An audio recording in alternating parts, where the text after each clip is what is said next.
Bismillahirrahmanirrahim. Assalamualaikum warahmatullahi wabarakatuh. Waalaikumsalam warahmatullahi wabarakatuh. Alhamdulillah. Selamat pagi semuanya. Pagi, Pak. Sehat?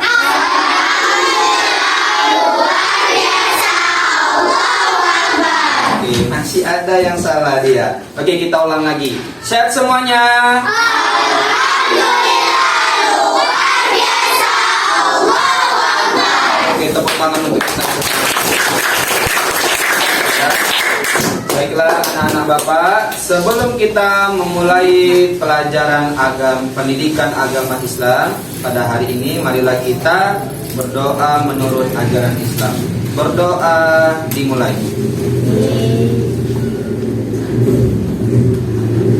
Berdoa selesai. Baiklah, sebelum Bapak membuka pelajaran, marilah ya mendengarkan absen yang akan Bapak laksanakan. Yang pertama, Abdul Rahman. Hadir, Pak. Iya. Ahmad Reja Julham. Hadir, Pak. Fikri Mahdika. Hadir, Pak. Geri Wijaya. Hadir, Pak. Husna Ardani. Hadir, Pak. Ya, Muhammad Alfa. Hadir, Pak. Oke. Ya, semua hadir ya. Ini semua berkat dari Allah Subhanahu wa taala yang memberikan kita kesehatan. Oleh karena itu, ucapkan puji syukur kita kepada Allah dengan banyak baca alhamdulillah. Alhamdulillahirabbil alamin. Ya, kita memuji Allah dengan kita banyak yang berzikir sama Allah dan kita selalu melaksanakan sholat ataupun kegiatan ibadah yang lainnya. Oke. Sebelum kita masuk kita masuk ke bab selanjutnya. Coba Bapak tanya. Bab yang kemarin tentang apa? Tentang sholat tarawih. Coba Bapak mau tanya dulu, ya. Sholat tarawih, ya. Menurut bahasa Arab itu apa dia? Ada yang bisa jawab? Ya, Husna. Silakan Husna. Pak, dari kata tarawih yang berarti waktu sesaat untuk istirahat. Iya, waktu sesaat untuk istirahat. Maksudnya apa? Pada saat di malam hari setelah selesai sholat isya, ya, daripada kita tidak ngapa-ngapain nih, ya, kita tidak mengerjakan ibadah yang lainnya, kita disunahkan sama Nabi untuk mengerjakan sholat tarawih. Sholat tarawih ini sholat sunnah atau sholat wajib? Sunnah. Coba Fikri Madika, apa itu sholat sunnah? Sholat sunnah adalah sholat yang dikerjakan berpahala, tidak dikerjakan tidak berdosa. Iya, tidak dikerjakan tidak berdosa. Beda dengan sholat wajib. Sholat wajib dikerjakan berpahala, ditinggalkan itu berdosa. Coba, ada yang tahu sholat tarawih itu kan sholat sunnah. Sholat sunnah itu ya kan ada banyak. Ya, ini sunnahnya ini sunnah apa? Iya, Kela, sunnah apa? Sunnah muakkad. Apa itu sunnah muakkad? Sunnah yang diutamakan. Sunnah yang diutamakan. Maksudnya apa? Sunnah yang paling harus kita laksanakan. Walaupun dia dikerjakan berpahala, tidak dikerjakan tidak berdosa. Tetapi jangan sampai kita menyia-nyiakan sunnah yang muakkad, ya, sunnah yang diutamakan. Karena itu pada saat bulan suci Ramadan, Bapak harapkan untuk semua kita yang beragama Islam atau kita yang beriman sama Allah, banyaklah untuk mengerjakan sholat sunnah di bulan suci Ramadan. Baiklah, kita masuki bab yang selanjutnya. Sebelum itu, Bapak mau memberikan contoh sama kalian. Ini apa? Al-Quran. Ini apa? Al-Quran. Bagus, pintar, cerdas semuanya.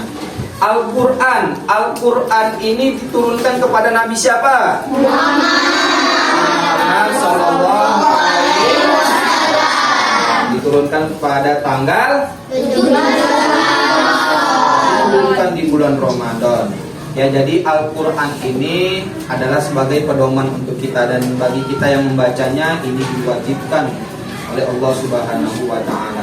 Sudah, kita masuk ke bab selanjutnya, yaitu tadarus Al-Quran. Apa itu tadarus Al-Quran? Tadarus Al-Quran adalah membaca Al-Quran dengan tartil, mengkaji Al-Quran secara bersama-sama, dan menghayati isi kandungan dari Al-Quran. Ya, membaca tartil itu kayak mana? Bacanya itu pelan-pelan, ya, jangan kita cepat-cepat. Ya, jadi tadarus Al-Quran. Ya, tadarus Al-Quran. Oke. Ini tadarus Al-Quran, ya. Al-Quran dibaca. Lalu apa tadi? Dibaca dengan tartil. Maksudnya apa? Secara perlahan. Lalu dihayati, ya, atau dimaknai. Ya kan, mana tahu kita Allah, kalau kita nggak memaknai Al-Quran, Allah itu menyuruh atau memerintahkan kita untuk berpuasa di bulan suci Ramadan. Itu Al-Quran surah apa itu? Al-Baqarah ayat 200 Al-Baqarah ayat 183. Kalau kita tidak tahu, kita tidak memaknai, mana mungkin kita mengerjakan perintah untuk berpuasa. Oke, manfaat dari tadarus Al-Quran itu banyak, ya. Yang pertama, kita mendapatkan kasih sayang dari Allah Subhanahu wa Ta'ala. Kenapa? Karena kita telah membaca Al-Quran, kita sudah membaca kalamnya. Oke, yang kedua, kita akan tenang. Kenapa? Karena Al-Quran ini sebagai obat hati untuk kita semua. Dan yang ketiga, kita akan dapat mempelajari ilmu-ilmu yang ada di dalam Al-Quran, baik itu ilmu fikih, ilmu tauhid, dan ilmu yang lain-lainnya, ya. Dan semoga kalau kita mempelajari atau kita bertadarus Al-Quran, kita menjadi anak yang pintar dan cerdas dan selalu beriman kepada Allah Subhanahu wa Ta'ala. Pak, Al-Quran, tadarus Al-Quran dibaca sendirian atau rame-rame, Pak, atau berjamaah? Ayo, ada yang tahu? Sendirian atau berjamaah? Atau beramai-ramai? Iya, berjamaah atau beramai-ramai. Kenapa? Karena tadarus Al-Quran ini kita harus rame-rame. Kenapa? Kalau kita tidak ada yang tahu tentang bacaan kita, atau bacaan kita ada yang salah nih, ya, bacaan kita ada yang salah, dapat kita benarkan, ya. Kalau dapat kita benarkan, Radit, jangan tidur. Nah, tidur dia. Kalau misalnya tidur gini nggak boleh, karena Allah marah. Pada saat kita belajar ada yang tidur. Oke, kita lanjutkan, ya, berjamaah. Ya, jadi kalau kita baca Quran itu ada yang menyimak, ya, ada juga yang membaca. Dari tahu dia mana yang benar, mana yang salah. Oke, itu saja pelajaran kita pada hari ini tentang tadarus Al-Quran. Untuk itu, sebelum kita mengakhiri pelajaran kita, Bapak mau tanya nih sama kalian. Coba, siapa yang bisa merangkum tentang pelajaran kita? Katakan, iya, Gary. Coba, Tadarus Gary. Al-Quran adalah membaca Al-Quran dengan tartil dan menghayati isi kandungannya. Manfaat tadarus Al-Quran antara lain sebagai berikut. 1. Mendapat pahala yang berlipat ganda dari Allah Subhanahu wa Ta'ala. 2. Memperoleh kasih sayang dan hidayah dari Allah Subhanahu wa Ta'ala. 3. Hati akan tenang. 4. Obat hati bagi yang berdosa. 5. Menunjukkan kecintaan kepada Tuhan. Oke, tepuk tangan untuk Gary. Ya, Gary telah merangkum penjelasan Bapak tentang tadarus Al-Quran. Ada yang lain? Saya Pak. Iya, Hafiz. Coba silakan Hafiz. Tadarus Al-Quran adalah membaca Al-Quran dengan tartil dan menghayati isi kandungannya. Tartil berarti membaca Al-Quran secara perlahan dengan tajwid dan makhraj yang jelas dan benar. Tadarus dapat dilaksanakan sendiri atau dengan membaca yang lain menyimak. Manfaat tadarus Al-Quran antara lain sebagai berikut: 1. Memperlancar membaca Al-Quran. 2. Terlatih membaca dan mencintai Al-Quran. 3. Memperoleh ilmu tentang Al-Quran. 4. Memberi syafaat bagi yang membacanya pada hari kiamat. Iya, tepuk tangan untuk Hafiz. Ya. Semua sudah paham tentang bab tadarus Al-Quran. Ya, semoga pemahaman kalian ini ya tujuannya untuk kalian dapat istiqomah dalam membaca Al-Quran dan kalian selalu cinta sama Al-Quran, apalagi kalian selalu menaati perintah Allah dan menjauhi larangan Allah Subhanahu wa Ta'ala. Baiklah, sebelum itu Bapak akan memberikan tugas sama kalian. Lihat LKS halaman 40 halaman 40 itu kan ada tabel ya, diisi tabelnya dengan jawaban yang benar ya. Silakan dikerjakan, Bapak kasih waktu 10 menit, silakan dikerjakan.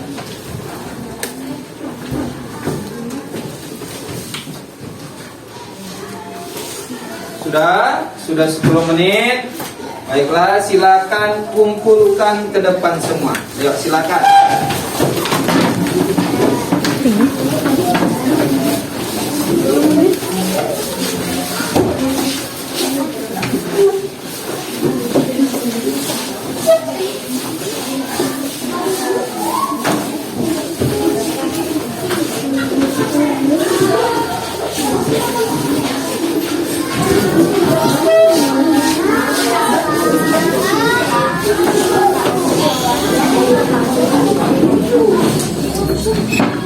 Ayo, gantian.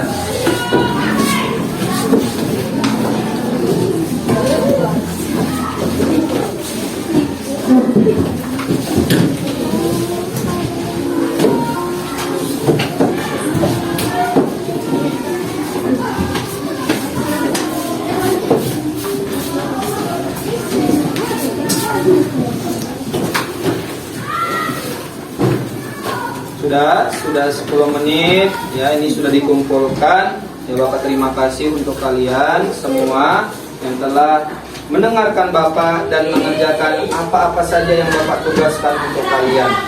Baiklah, minggu depan jangan sampai tidak datang atau tidak hadir, karena kita akan membahas tentang kisah-kisah Nabi Ulul Azmi. Paham semua? Oke, sebelum kita mengakhiri pelajaran ini, marilah kita berdoa menurut ajaran Islam. Berdoa dimulai.